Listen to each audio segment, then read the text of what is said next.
না, গুরুবাণী শুধুই তার ভক্তের জন্য প্রযোজ্য, এটা সর্বজনীন নয়। একটি গান শোনায়।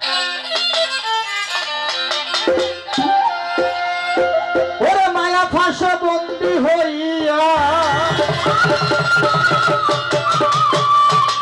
মায়া পাশে বন্দী হইয়া চিনলে না তুমি তোমায়, আপন ঘরের খবর নিতে মন তাড়াতাড়ি আয়, আপন ঘরের খবর নিতে।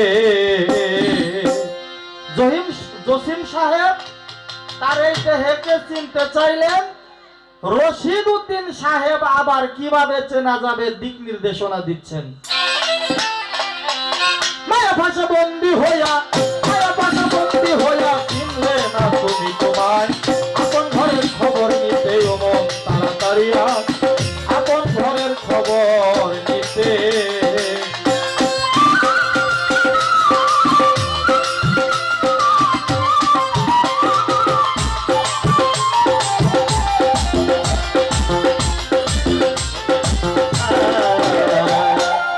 আপনা নিজে মিস্তরি,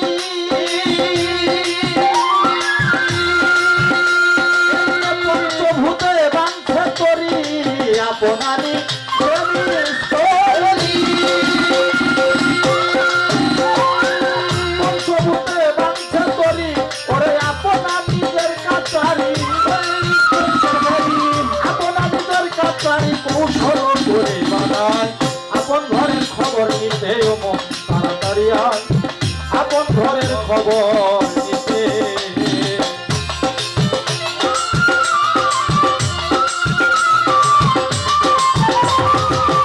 আপন ঘরের খবর নিতে আয়, আপন ঘরের খবর নিতে আয়।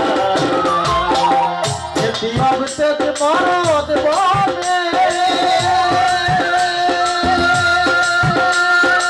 সেই বর্মা নাই আসামে, মরদ বনে সেই বর্মা নাই আসামে, রাধাকে রাখিয়া ভাবে, রাধাকে রাখিয়া ভাবে কি সুন্দর মাছি বাজার, আপন ঘরের খবর নিতে মন তাড়াতাড়ি আয়, আপন ঘরের খবর নিতে।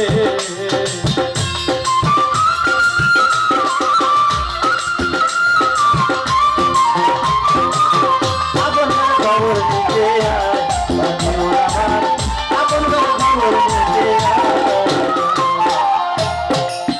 জমার খাতায় ডাক না দেখি,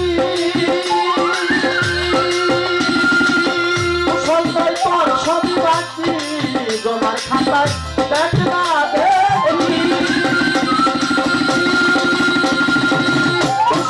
তোর সবই বাকি, ওরে জমে দিন দিবে উক্তি,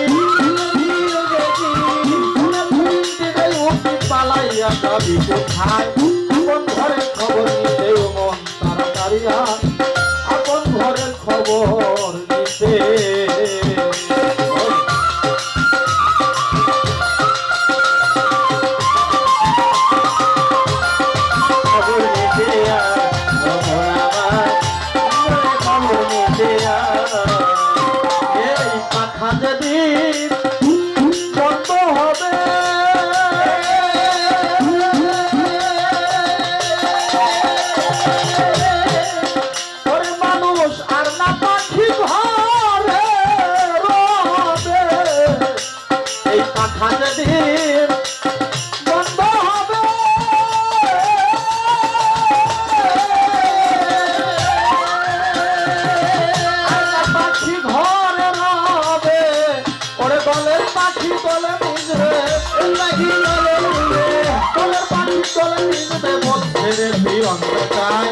আপন ঘরের খবর নিতে মন তাড়াতাড়ি আয়, আপন ঘরের খবর নিতে।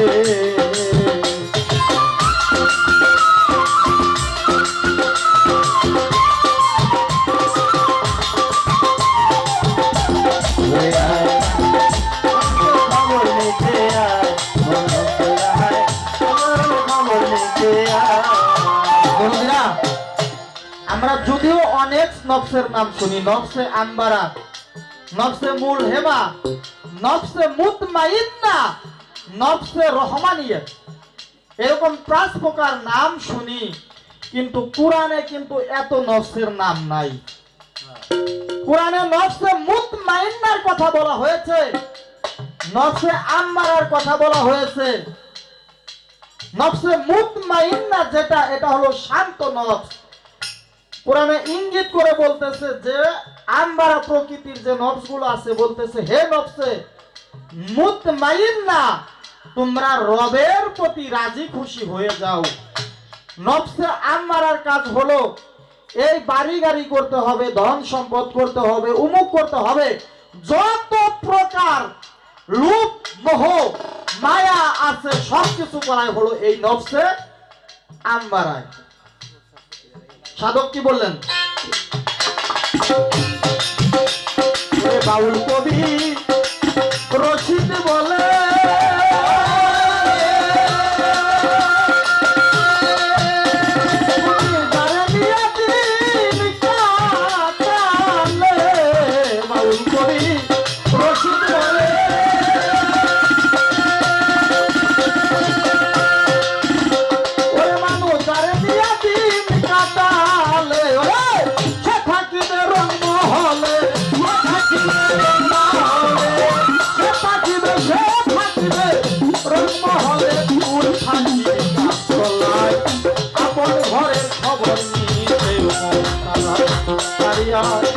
আপন ঘরে খবর